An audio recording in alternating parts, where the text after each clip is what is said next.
Ave maneira abrir a tradição, nós está reunidos aqui para recordar e comemorar a fecha riba qual nós perde algum baluarte de um acidente que arranca fora de nós e na família.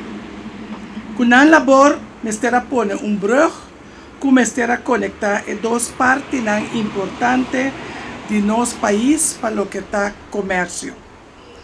Tiki viaja nos está para quieto na importância de labor que a pessoa aqui está para exercer para construir a brug que ave nos turta orgulhoso de ter. Brug é parte importante do patrimônio e infraestrutura de país, para motivo que essa aqui não somente serve para transportação general, pero serve também para desenvolvimento econômico e social.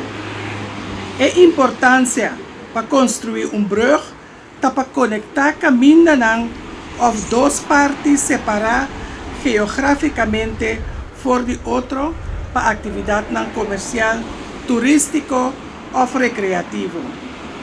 Com o brug, nós logra o objetivo de atividade econômica que permite a empresa de transportar produto e material.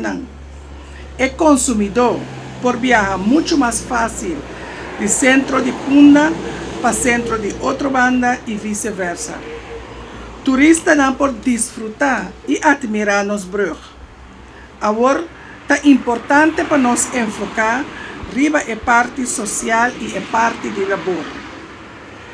Mais atividade econômica e comercial atrasa mais cupo de trabalho? Lamentavelmente, a contesta não. Vamos trabalhar a brug para unir-nos de ação e pensamento. Vamos trabalhar para a criação de mais emprego. Vamos combater desemprego, bom de nossa juventude, que está nosso futuro de amanhã. Nós merecemos melhor país e lugar decente para não viver ora nos grandes de amanhã. Distinguido presente, riba dia maneira essa aqui, que nós recordar e baluarte que a iniciar construção de nos brug, que nos manam e nós lo realizar que toda riqueza do mundo está ser produzida de obra de mão. PC, labor é veículo para lograr bem-estar.